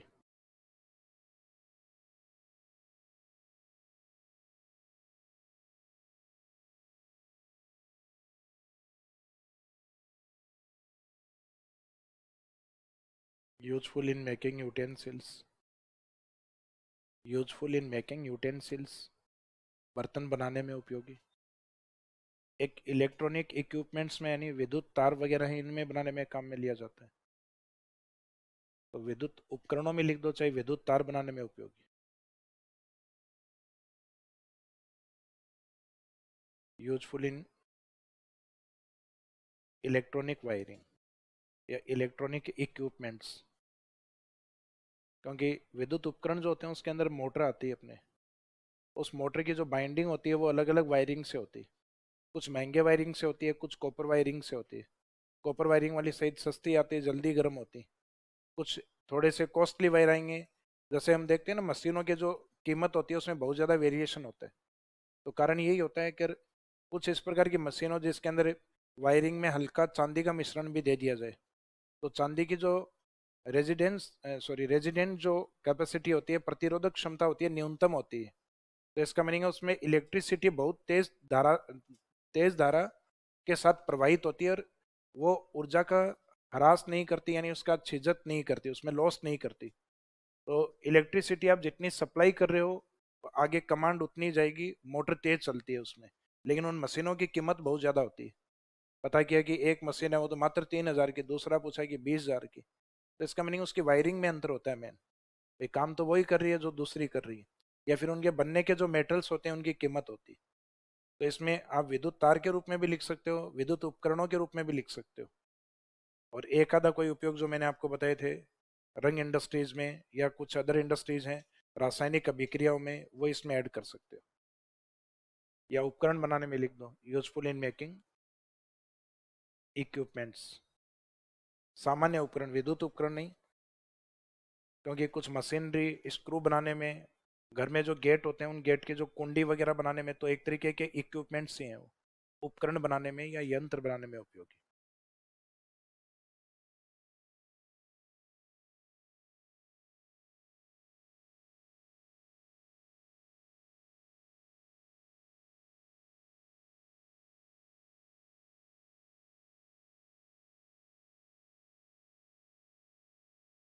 तो ये अरावली वाले पार्ट में, जिसका मुख्य क्षेत्र अरावली के नॉर्थ में है, ये अपना कंप्लीट हो गया है तांबा, फिर तांबे के जस्ट बाद में जयपुर, दौसा, और दौसा के साउथ ईस्ट की तरफ चलोगे तो करौली, ये वाला एरिया आता है अपना लोहे के लिए, आयरन और या लोहा इसका अधिक होता है, तो इसमें मेन डिस्ट्रिक्ट तो ये है जयपुर, दौसा और करौली वाला पार्ट, लेकिन सिर्फ ये नहीं है, इनके अलावा ऊपर वाले क्षेत्र में लोहे में तोरावाटी को लिया जाता है, तो तोरावाटी का मीनिंग समझ गए आप, सीकर और झुंझुनू, फिर अरावली के नीचे वाले जिलों में इसमें लिया जाता है मुख्यतः उदयपुर एंड भीलवाड़ा, इन दो डिस्ट्रिक्ट को, तो मेवाड़ वाले में इन दो को लेंगे अपन, मध्य वाले ये मेन है जयपुर, दौसा एंड करौली, करौली में कुछ नई माइंस हैं जो अब स्टार्ट हुई हैं, यहाँ से आने वाले टाइम में क्वेश्चन आ सकते हैं, या फिर तोरावाटी के कुछ क्षेत्र हैं सीकर झुंझुनू, या फिर मेवाड़ के दो क्षेत्र हैं उदयपुर और भीलवाड़ा, तो जब भी आयरन और पे बात आई तो आयरन और पे भी फॉर्मेट वही रहेगा, iron ore storage, production area या प्रोडक्शन रीजन, एंड यूजेस, इसके उपयोग तो आराम से लिख दोगे आप, बैठे बैठे लिख दोगे, लोहे के उपयोग, क्या उपयोग होते हैं लोहे के, एक तो आप जिससे बैठे हैं ना वही लोहे की बनी हुई है, बेंच बनाने में, मशीनरीज बनाने में, मुख्यतः बिल्डिंग्स या कंस्ट्रक्शन के अंदर काम में लिया जाता है, ब्रिज बनाने में, भवन बनाने में, उसके अलावा अभी जो आपको लिखवाया था ऑटोमोबाइल सेक्टर, तो ऑटोमोबाइल सेक्टर का एक मेन पार्ट होता है, एक इस्पात बनाने में, स्टील बनाने में लोहे का और मैग्नीज का मिश्र धातुओं का उपयोग होता है, लेकिन उसमें मेन लोहा ही काम आता है। तो इसमें नेक्स्ट हेडिंग ये लिखा था अपने, इस तरीके से लिखा था ना तांबा, अरावली वाले फर्स्ट पार्ट में। अब इसमें सेकंड हेडिंग डालिएगा, आयरन और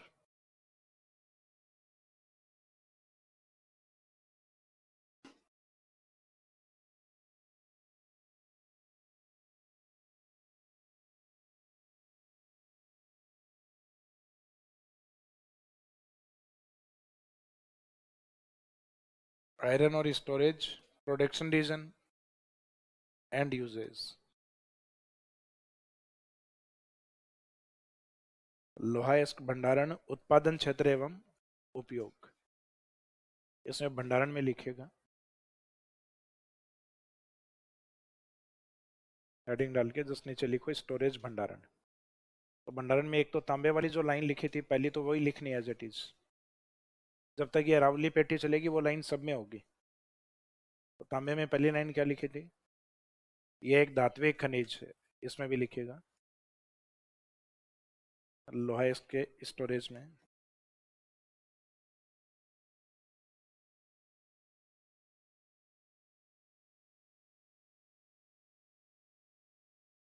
आयरन और is an example of metallic mineral. लोहा इसक या यह है एक धात्विक खनिज है जो राजस्थान में मुख्यतः जयपुर, दौसा, करौली, फिर तोरावाटी वाले जिलों के नाम लिख देना, सीकर, झुंझुनू, फिर मेवाड़ वाले दो जिलों के नाम उदयपुर एवं भीलवाड़ा में भंडारित, जो राजस्थान में जयपुर, दौसा, करौली,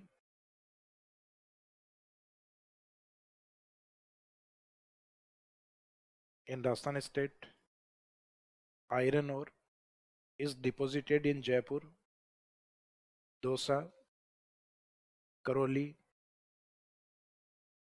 तोरावाटी के अंदर नाम आ जाएंगे सीकर, झुंझुनू, और मेवाड़ की तरफ आ जाएंगे उदयपुर, भीलवाड़ा, और इसके आगे भी एक जिला लिखना चाहो तो हाड़ौती की ओर से बूंदी भी लिख सकते हो। हालांकि एक तरफ चलता हुआ बेल्ट है उदयपुर से भीलवाड़ा की, और भीलवाड़ा के ईस्ट में कौन आता है, बूंदी, यानी हाड़ौती तक भी पाए जाते हैं एवं बूंदी।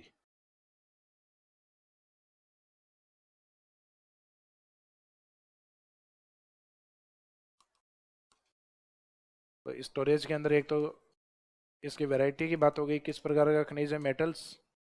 एक इसमें डिस्ट्रिक्ट की बात हो गई, कौन कौन से जिलों में भंडारित है, तो एक तो मेन तो पार्ट आ गया जयपुर और उसका ईस्ट पार्ट, दौसा, करौली, एक नॉर्थ का पार्ट जयपुर के तोरावाटी डिस्ट्रिक्ट का नाम, और एक सदन की तरफ मेवाड़ वाले डिस्ट्रिक्ट उदयपुर, भीलवाड़ा, और उसके आगे एक डिस्ट्रिक्ट बूंदी भी लिखा हमने। फिर लोहे की जो वैरायटी है, जो भी मैंने बताया था कि चार वैरायटी में होता है, इसमें एक तो मैग्नेटाइट,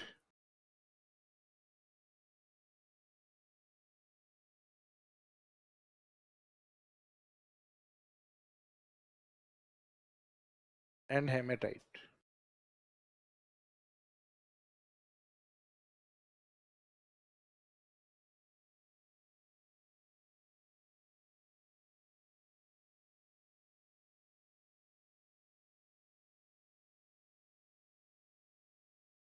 तो ये इसकी प्रमुख वैरायटी होती है जो राजस्थान में पाई जाती है। तो ये इसी में लास्ट में एक लाइन में लिख दो, चाहे नोट में लिख दो, इसमें भंडारण वाली में ही लिख दो लास्ट में। राजस्थान में मुख्यतः मैग्नेटाइट एवं हेमेटाइट श्रेणी का लोहा भंडारित। इन राजस्थान स्टेट, राजस्थान में मुख्यतः मैग्नेटाइट एवं हेमेटाइट श्रेणी का लोहा भंडारित।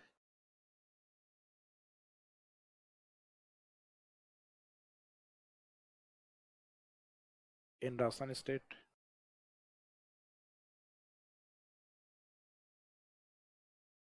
Mostly deposited iron ore varieties are magnetite and hematite. In Rajasthan state mostly deposited varieties of iron ore are magnetite and haematite.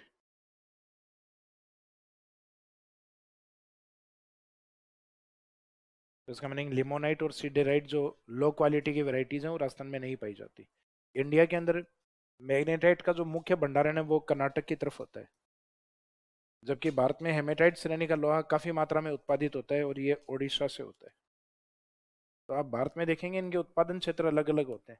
वहाँ लिखवाया जाएगा मैग्नेटाइट का उत्पादन क्षेत्र मुख्यतः कर्नाटका को माना जाता है, कर्नाटक स्टेट को, जबकि हेमेटाइट का मुख्य उत्पादन ओडिशा और छत्तीसगढ़ की ओर से होता है। तो अपने यहाँ कैटेगराइज नहीं किया गया कि हेमेटाइट कौन से जिलों में है और मैग्नेटाइट कौन से जिलों में। अपने मिक्स ही बताया गया कि ये राजस्थान में दो वेराइटीज मुख्यतः है। अब इसके प्रोडक्शन या उत्पादन क्षेत्र,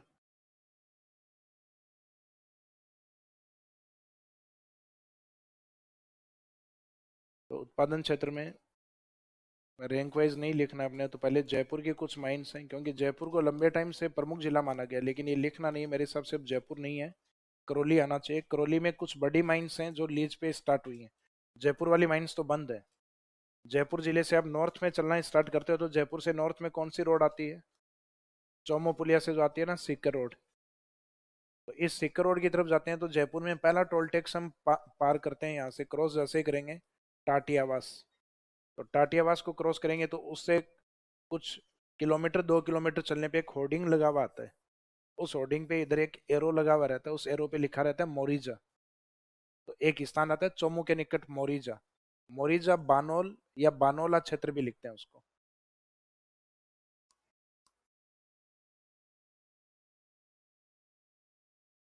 मोरिजा बानोल या मोरिजा बानोला भी, कुछ बुक्स में बानोल है, कुछ में बानोल है।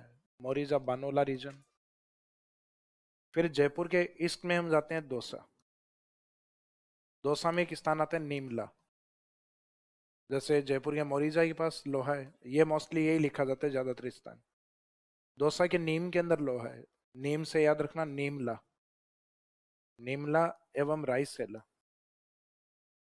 ये शायद स्थान काफी नजदीक हैं एक दूसरे के।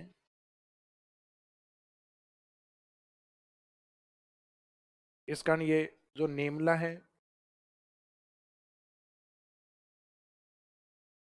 प्रेजेंट जयपुर, क्योंकि दौसा किस जिले से अलग होके बना था? जयपुर से अलग होके एक नया जिला बना था।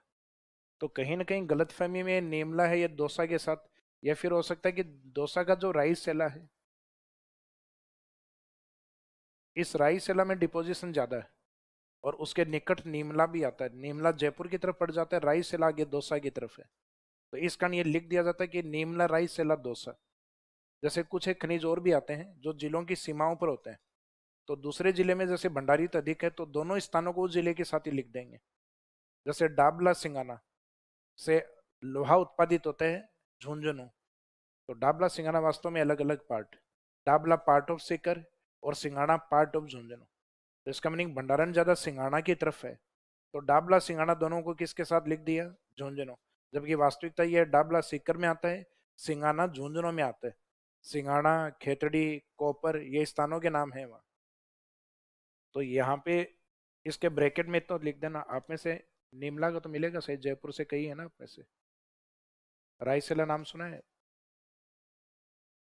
निमला के तो जनरली स्टूडेंट निकल आते हैं।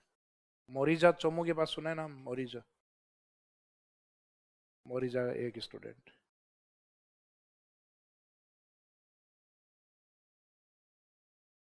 रायसेला,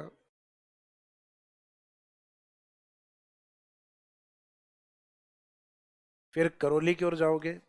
करौली वाले ये आरएस प्रीलिम्स के टाइम नए नए माइनिंग एरियाज थे उस टाइम। यानी अभी से 4-5 महीने पहले लिख रहे थे कि गवर्नमेंट ने लोहे की नई माइन से नई लीज जारी की। तो ये नई लीज या माइनिंग है करौली के अंदर। एक तो करौली के कै को हटा के लिखो, क्या लिखोगे? तो रोली, रोली पूरा केवल रोली नहीं लिखना, इसको लिखना है देद रोली। कौन सी रोली? देद रोली। तो ये स्थान का नाम है, इसमें देद रोली, टोडूपुरा,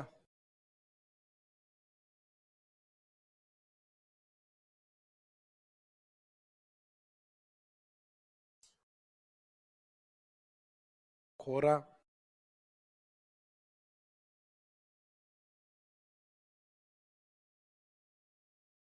एक स्थान और है, जैसे ध्यान आएगा आगे लास्ट में एक माइंस है, वो भी लिखवाएंगे। तो इसमें जयपुर के अंदर ये लिखेगा मोरिजा बानोला।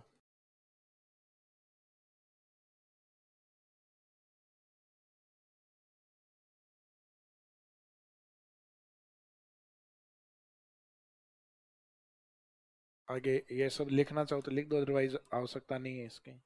मोरिजा बानोला या मोरिजा बानोला रीजन लिख दो, चाहे माइंस लिख दो, यानी एक खनन क्षेत्र है। फिर लिखो दौसा।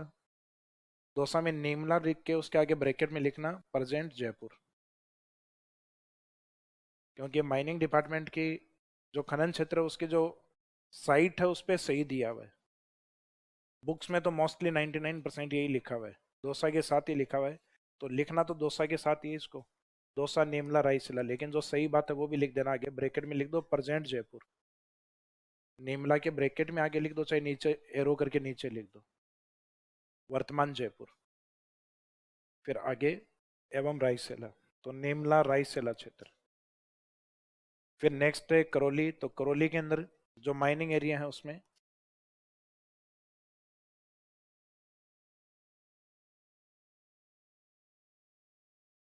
देदरोली,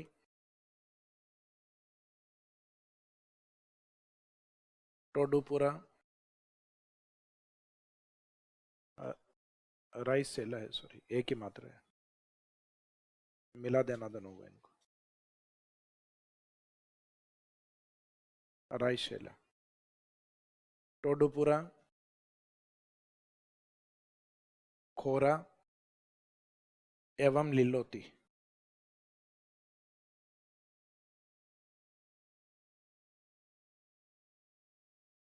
अब ये लिलोती है लिलोटी है, क्योंकि न्यूज़पेपर में लिलोटी लिखा हुआ था।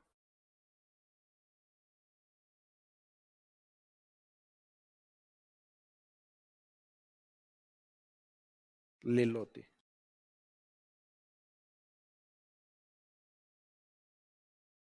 तो इसमें चाहे ओब्लिक करके टी लिख दो, चाहे टी लिख दो, लिलोती या लिलोटी।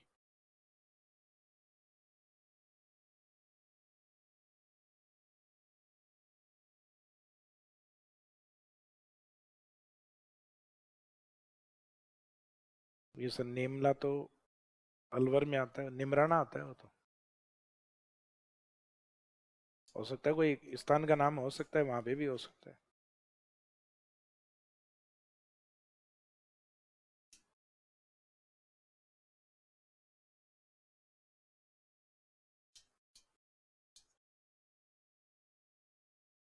तो ये तो हो गए इसके मुख्य क्षेत्र है, जयपुर दौसा और करौली वाला बेल्ट, जिसमें लेटेस्ट करौली वाली लेटेस्ट माइंस हैं, यहाँ पे इंपोर्टेंट कर देना इसमें। पुराने क्वेश्चंस में आता है तो मौरीज आ सकता है, इसको स्टार कर देना।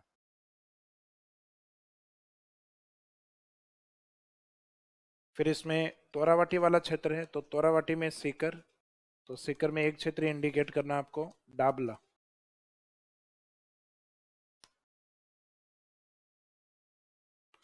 फिर नेक्स्ट झुंझुनू,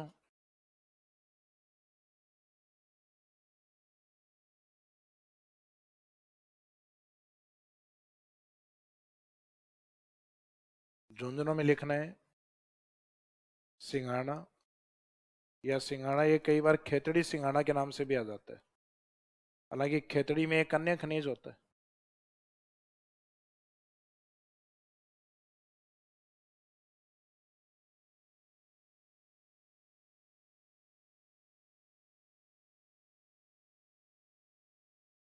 खेतड़ी सिंघाड़ा ये एक साथ ही मिलेगा आपको।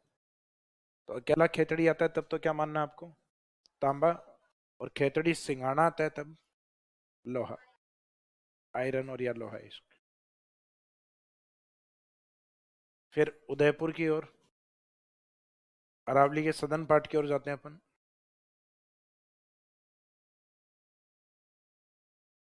तो उदयपुर में लोहा होता है मुख्यतः नाथू के पास। नाथू कौन है, नाथू एक लोहार है जिस पे लोहा मिलता है। लोहार का काम किसका होता है, लोहे का। तो यहाँ नाथू याद रखने की एक ट्रिक है, ना से याद रखना है नाथरा के पाल, ये स्थान है ना से नाथरा की पाल। भीलों के जो ग्राम समूह होते हैं उनको पाल कहते हैं। तो ये नाथरा की पाल, थू से थुर हुंडेर, पड़ोसी की तरफ करके नहीं बोलना है, थू से थुर हुंडेर, ये एक स्थान का नाम है थुर हुंडेर। अब गड़बड़ ये होती है कि इसमें ये ट्रिक तो याद करते हो आप, लेकिन धीरे धीरे बाद में ट्रिक को ही आप खान बता के आ जाते हो कि उदयपुर में नाथू के खान से लोहा निकलता है, तो नाथू के खान से नहीं निकलता है। ना से नाथरा की पाल और थू से थुरुंडेर। तो ये मात्र एक जुगाड़ है याद रखने का, नाथू। तो ना से नाथरा की पाल।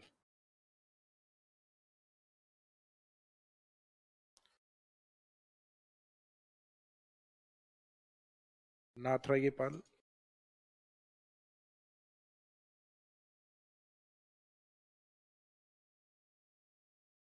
नेक्स्ट थुरहुंडेर। तो उदयपुर में दो प्रमुख माइंस आती है, नाथराई पाल और थुरहुंडेर। फिर एक नीचे एक जिला और बचा अपना, भीलवाड़ा।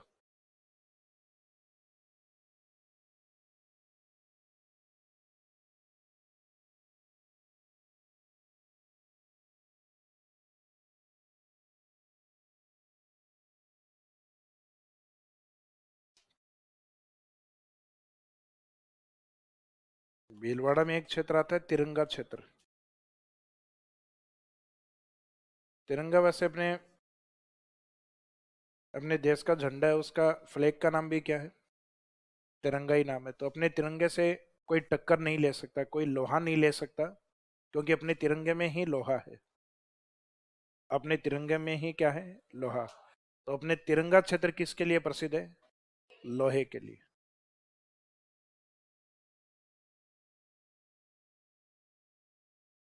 तिरंगा क्षेत्र, ये स्थान का नाम है तिरंगा रीजन, तिरंगा माइनिंग एरिया है भीलवाड़ा।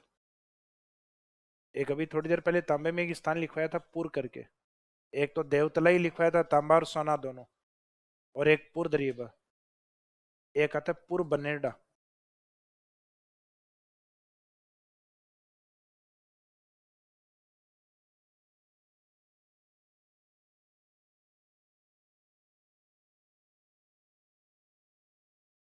पुर बनेडा, तो पुर बनेडा आयरन और में आता है, पुर बनेडा।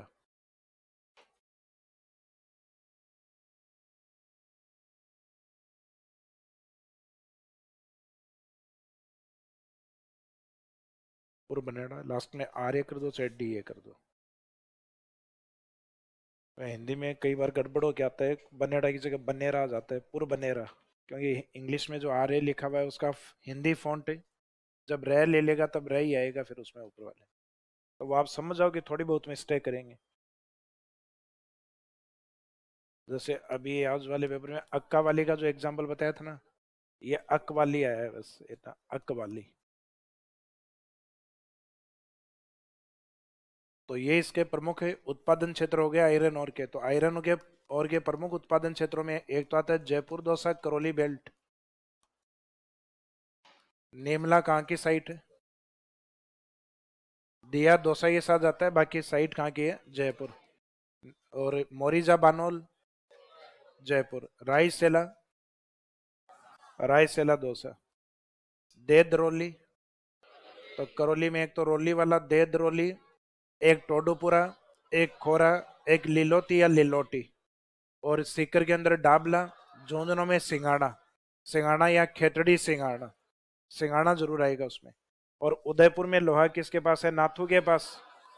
ना से नाथरा के पाल और थू से थुरुंडेर। ये एग्जाम्स में कई बार पूछे गए। पूछने का तरीका या तो ये रहेगा, एक तरफ आपके मिनरल्स के नाम होंगे और सामने माइंस के नाम होंगे, सुमेलित करवाया जाएगा जैसे कि आज के पेपर में किया हुआ है ज्योग्राफी सब्जेक्ट में। या सिंपल आपको माइंस दी जाएगी, खनिज ऑप्शन में होंगे कि राजस्थान में नाथरा की पाल और थुरहुंडेर माइनिंग क्षेत्र कौन से मिनरल्स के लिए प्रसिद्ध है। जैसे अपने आरएस में आया था इसी तरीके से, माइंस के नाम आए थे, खनिज पूछा था, या खनिज देके और माइंस के नाम पूछ लेते हैं, या दोनों एग्जामिनर खुद ही बता देगा कि उदयपुर में, सॉरी, नाथरा की पाल और थुरहुंडेर माइंस हैं जो मुख्यतः लोहे के लिए प्रसिद्ध है। ये राजस्थान के कौन से जिले में स्थित है, तो इसका मीनिंग फिर डिस्ट्रिक्ट पूछ लेंगे। तो पूछने पैटर्न खूब सारे हैं इनके पास। लास्ट में एक लाइन में या दो लाइनों में इनके यूजेज और लिख दो।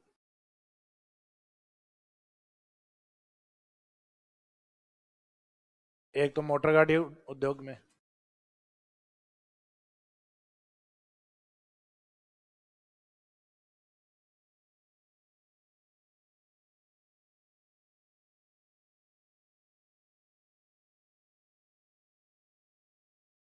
नेक्स्ट है useful in making steel.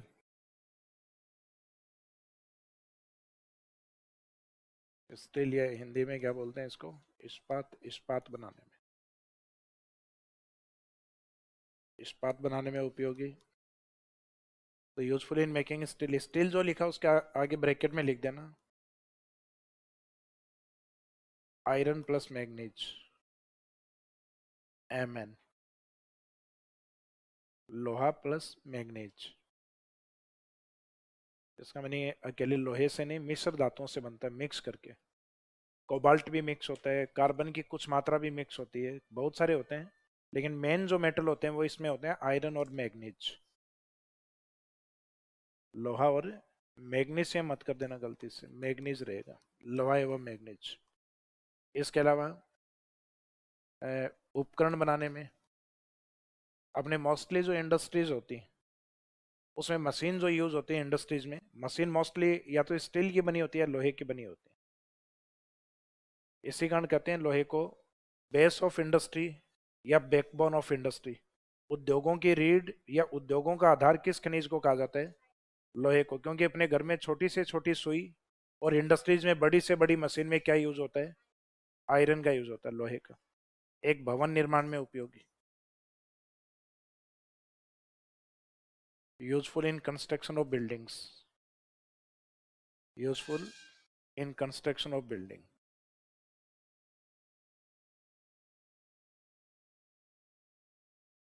Last में नोट में वो लाइन लिख दो जो अभी मैंने बोली थी, इसे उद्योगों की रीढ़ कहा जाता है या उद्योगों का आधार कहा जाता है।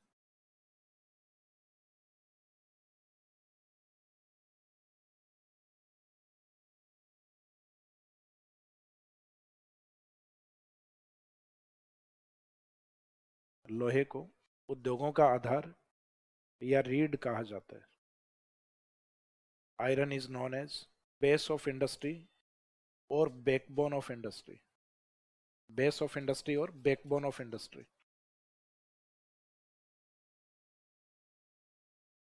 तो मेटल्स में ये दो आपको याद हो गए। पहले कल इन दोनों खनिज के माइनिंग एरियाज हैं वो ठीक से याद करके आना, पहले पूछूंगा 5 मिनट और माइक दे के पूछूंगा,